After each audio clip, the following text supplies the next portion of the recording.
channel. My name is Ria Petlele. You know what? I think I'm gonna be calling my subscribers thespians from now on, because if you are watching this channel, that means that you are interested in acting. And as you know from my introduction video, as you'll see the link up here, that my content will be changing specifically towards people that are aspiring to be actresses, actors, that are interested in the entertainment industry, because I am interested in that. That is what my journey is currently about. So I decided, why not focus my channel on my journey and the things that I do learn about, because I realized that there isn't a lot, well, there are some YouTubers that are focusing their attention on acting, or like the journey of becoming an actor and the things that you need to learn.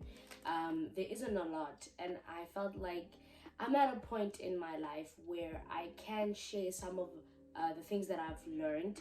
I've been training, I've been on set.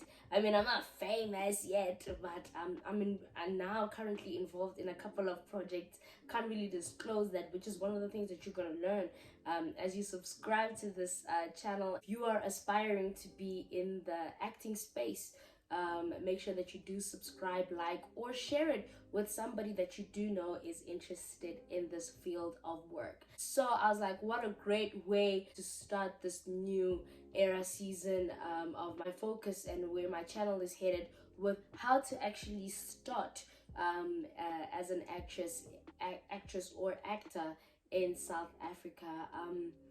It can get really overwhelming, and there's so much information out there, but it's often quite tricky to find the right one.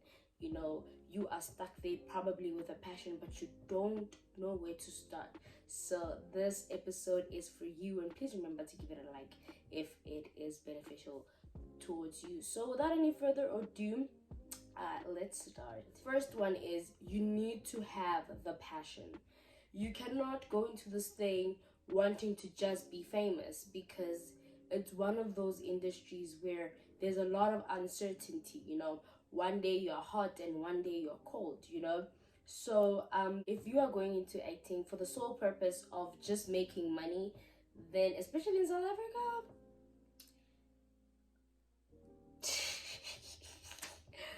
that is not the right direction to be taking, because one day you have a gig, with the next day you don't, you know. And a lot, like, you being in or out of work is not always up to you, you know. And we'll get into the logistics of you know, dealing with rejection, and when you go for an audition, it's not always just about your talent. There are other things that are involved. So you might find yourself in seasons where either you're underpaid, or you're out of work. So you need to still, if you are really passionate about this, money cannot be the drive. You need to be solemnly driven by passion to be doing this. And you can't be lazy. There's a lot that goes into acting. People just think it's just appearing on the big screen and voila, you know what I'm saying, a red carpet. No, my darling, that is just the what? That's just a piece of the cake. I don't know which expression to use, but that's just the gist of what actually goes on.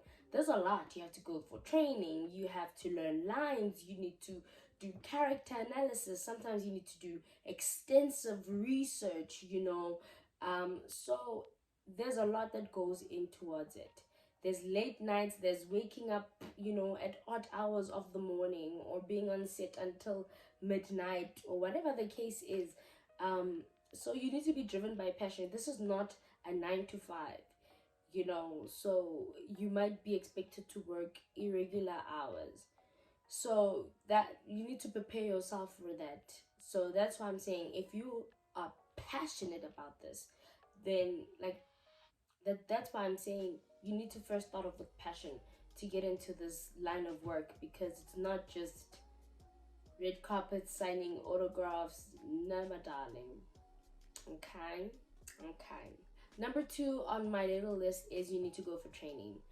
Some people, a lot of people in the industry, especially in South Africa, have gotten away with not getting any formal training, but those people are knowledgeable about that field. So they either read books or they attend acting classes, which is also mandatory. Like if you don't have a degree, I would suggest going to acting classes. And one thing that I've learned about acting classes is that it's actually fun. To start off with, it's fun to be in an acting class. I've been in one for the past 2 years.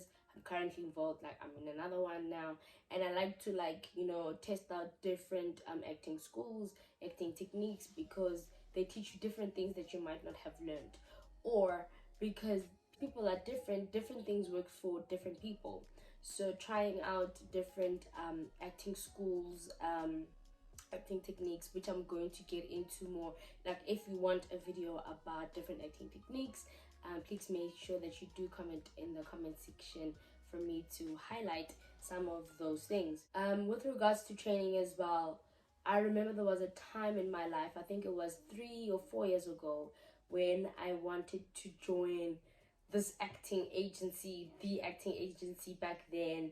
And it's very notorious and very big acting agency. And the first thing that they told me was, do you have training?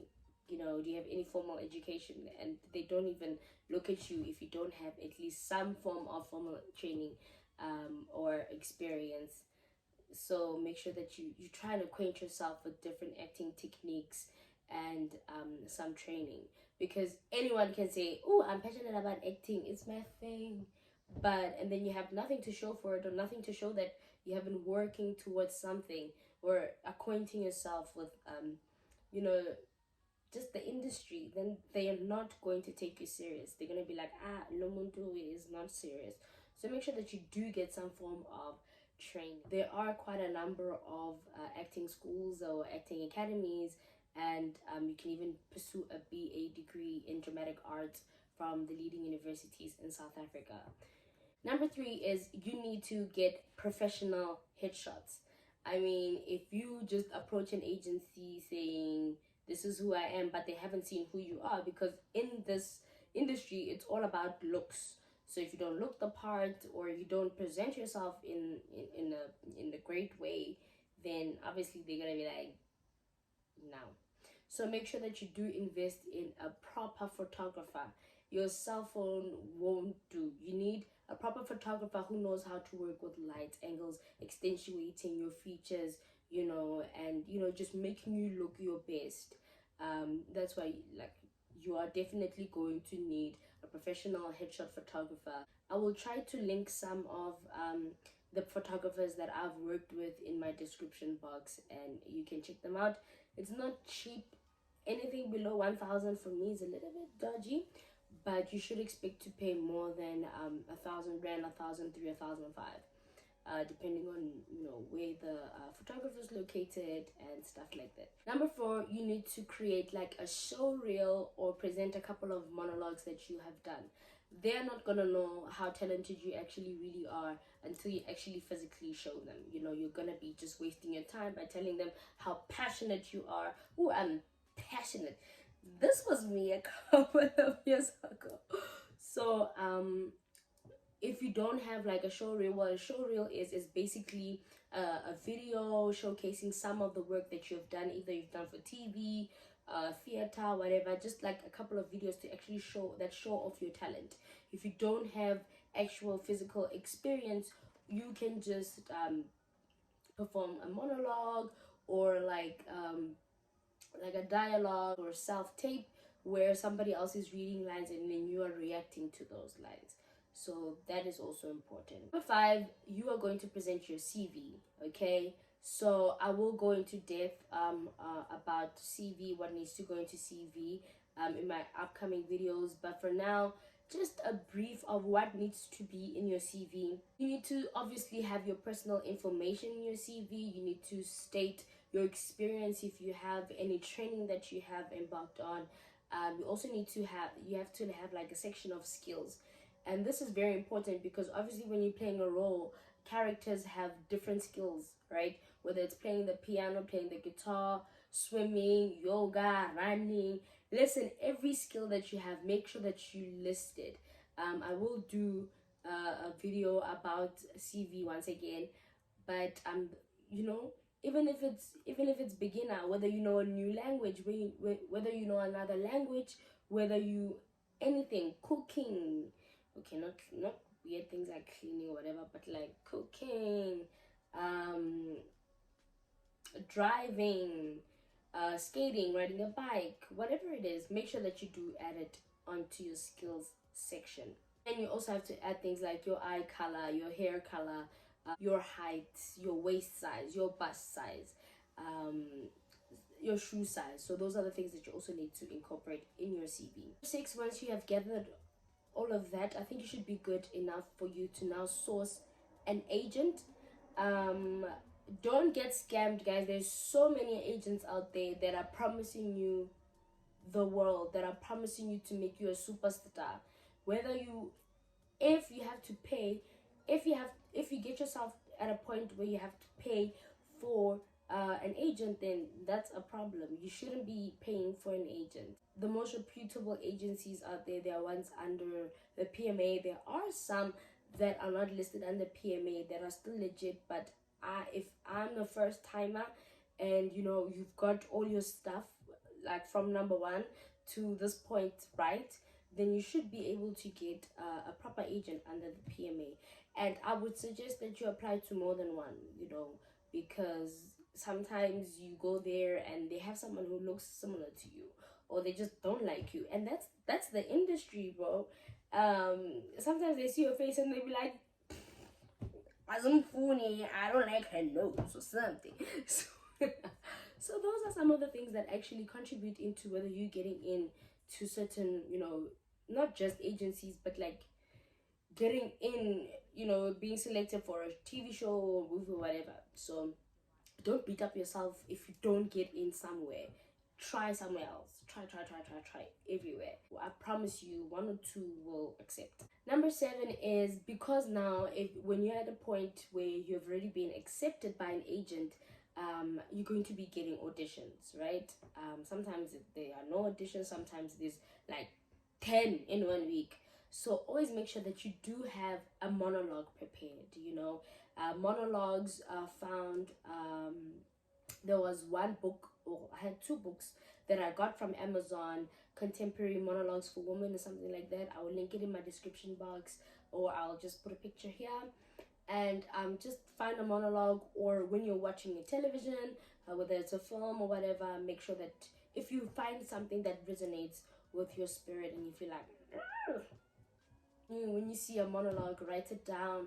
Always have a monologue prepared, because you never know. You like, with this industry, they could be like calling you on the same day, be like, yo, there's an audition in Randburg, wherever, they need a 2-minute monologue, you know. Or sometimes they give you a script, but it's always best to be prepared, because you don't want to miss out on an opportunity just because you don't know a monologue. So always be prepared on that regard. So at number 8, by that point you'll be going for auditions. Make sure that you are always prepared and always on time, way before, you know, you even audition, because that just looks bad. And I'll tell you why it's important to be punctual and to show that, you know, you're this person who's always going to be punctual. I'll tell you why in my next coming point. Always look presentable, always look the part, look clean, you know, hair done, nails done. It doesn't have to be extravagant, but look clean. You know, it says a lot about who you are and your work. And you're also, if you're going to be acting in a particular show, you're going to be presenting that show, so they need to know that you know, they have somebody who will properly represent, promote their show. Another thing about you know, being in the industry, or now when you're at the point where you are getting roles, but like, let's say the show has not been broadcasted yet on television or whatever, you cannot disclose you cannot say, I'm thinking back to like an incident with actually a popular actress in America who was telling people that they're gonna be on this movie, they're gonna be on this show, and then it didn't happen. You know, you want to spare yourself the embarrassment and the humiliation, because people are gonna be like, "Hey, guy, movie, hey." So, and other, like, things about the production. Sometimes you might be on a production, or you might shoot a show and it doesn't come out, it doesn't actually come out, or something happens, or maybe they change the actor. I've actually been on a set, right? When I say being on a set, guys, I've been an extra, okay? And I say I've been an extra, okay? um I remember we shot a scene. I shot the same scene twice, and I was like, this is such a blessing, because in that moment I learned so much. The first time when we shot, sorry guys, the first time when we shot that scene, there was some lady. The second time, the same character was changed. So I was like, guys, this thing, wow, this industry is actually really rough. So yeah, just don't disclose. They even have you sign an agreement, like sort of like an NDA, if not actually an NDA, where you cannot disclose, um you know you can't disclose the production that you are being either have a call back for, or on before it actually comes out. When it comes out, yes, that's when you can say. Unless obviously the production wants you to promote the TV show before time. But if they haven't said anything, too lamdana. This also goes out to people that don't want to be represented by agents. I think it's better to be represented by an agent, because they are the ones that get more jobs. They have their contacts. I don't know how it works, but they find you the most jobs. But if you don't want to go the agent route, then keep a lookout for like open calls. Open calls can be found. I remember back in the days, I would find open calls is like open auditions for everybody. You don't need to be an agent, like normal. You just go. And that's where like you have like a lot of people attend. It's like idols, so I have a lot of people attend those. I don't like it, because I spend the whole day, like you'd wake up at 6 a.m only to audition at 7. So I don't really advise it. But if you want to, you can. And open calls are usually advertised on, you can uh, advertised on. You need to look out for like actors. You need to follow actors. Some actors are told about looking for other actors or extras or whatever. Or also production companies. Follow the prominent production companies. I know that Black Brain usually posts if they have open cast, open calling, and also actor spaces. They usually have open calls, but that comes like twice a year. So twice, 3 times a year, not all the time. And usually when it comes out, they would say, we are looking for a short, dark male Xhosa and Shona speaking person. And you're like, you yeah. So those are some of the things that can help you get started in the acting industry. If you have any questions, please make sure that you do comment in the section below. I am not an established actor yet. Please don't be out here like Ubanilo. Ubanilo thinking that she can advise us. I am on this journey together with you. And I thought because I know a little bit, like 2 cents in Yanaga, maybe it could help you, and maybe you could help me. Comment in the comment section below if you have any other things to add on to this list of mine. And earlier I did say it's important to be on time. I remember, like I told you, it was important to be on time, because guys, there was this director, famous director in South Africa, who I think the actress overslept or something. I don't know, but that actress, like, she was MIA, like when she was being called, and he made it a public thing. He put it out on social media, and he was like, I'm going to flag, because it's time spent. The production has to spend money on the location. They are renting out equipment, so if you're not there on time, then that is a problem for the production. So make sure that you are on time, and make sure that you stay shining. This is a beautiful industry to pursue. I think ever since I started with my acting classes, I've been so liberated, so free. And like I said, you need to be passionate about it, because it is a lot of work. And go out and be great, guys. Thank you so much for watching. I hope that you did learn something. I'll see you on my next episode. Bye.